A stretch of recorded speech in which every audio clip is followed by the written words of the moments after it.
our community, in the black community, masculinity is associated with how many women you have, how many kids you have, how many times you've been in and out of prison. You could not look at him and say that being intelligent was a contradiction to being black and male. There is a bit of 50 and a Barack in every black man. 50 Cent had no chance of winning in the realm of hip-hop. Hip-hop, movies, all sorts of other things have been active in the process of making that image the dominant image of black men in the United States. Barack equaled Harvard. Someone like 50 Cent equaled Hood.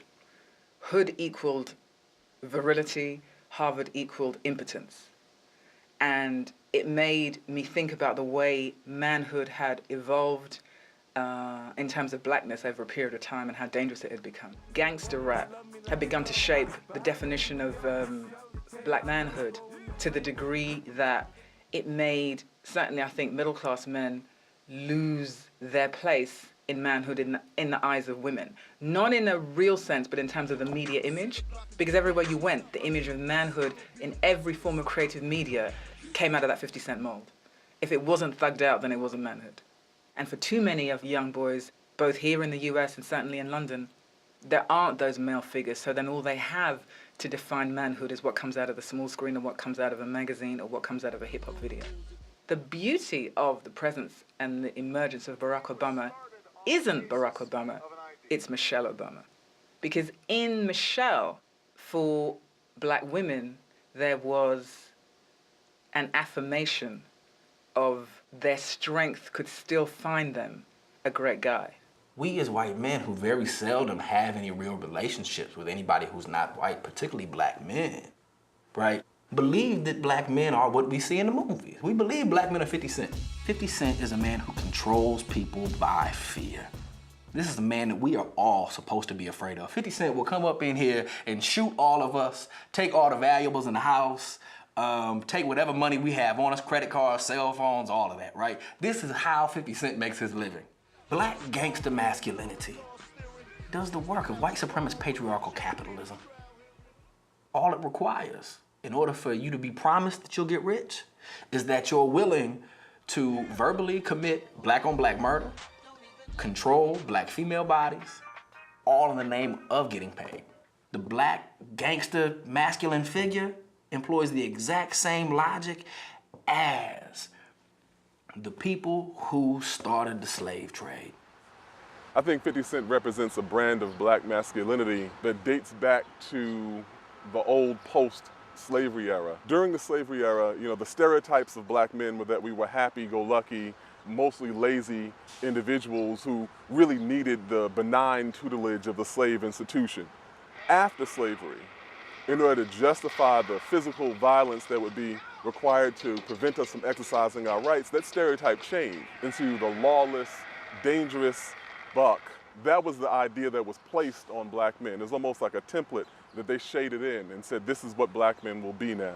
Barack Obama is exploding the very facile and simple notions we have of what it means to be a black man in this society, whose intellect is one of the foremost things that you will notice about him, who is the antithesis of the angry, out-of-control Negro. When we look at someone like 50 Cent and we read the background, you know, someone born into a drug-connected family, fatherlessness, loss of his mother at a young age, being involved in the drug racket himself, we don't anticipate that being someone who can figure out a way to maneuver through the corporate machinations of the music industry and then take that into advertising, brand marketing, and all the things that he's done.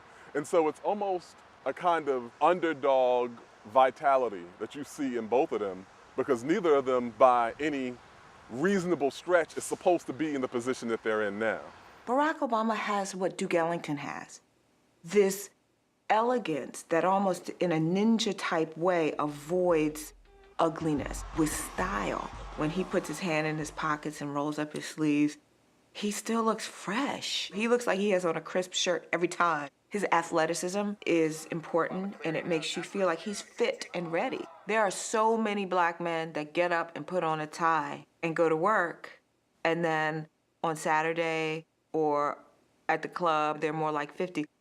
We're not allowed to be seen as people who can possibly have baggy jeans and a Hugo Boss suit in the same closet.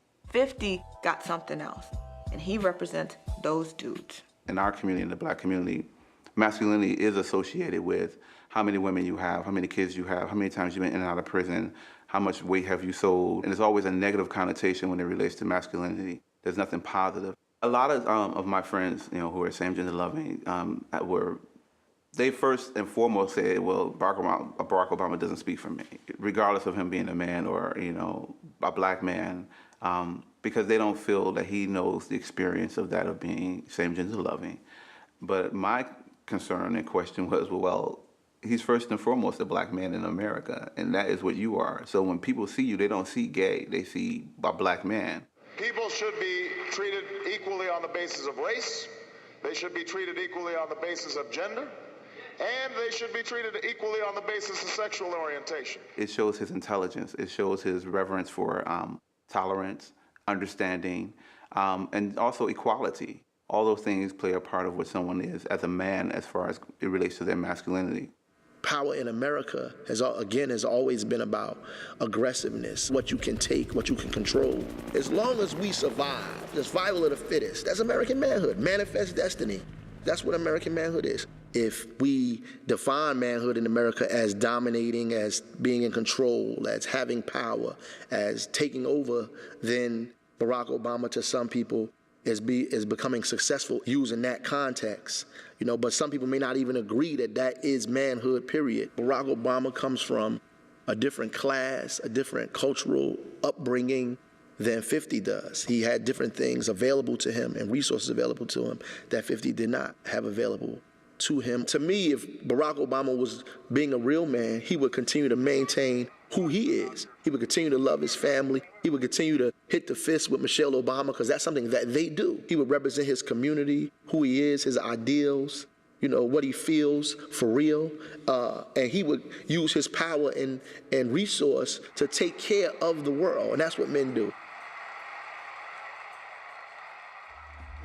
To 50, he's been a part of the people who didn't have for a long period of his life. And the people around him have also been that way, where in order to get anything, you have to fight or die or kill to maintain in these communities. He is an image of somebody's imagination of what African-American men are supposed to be.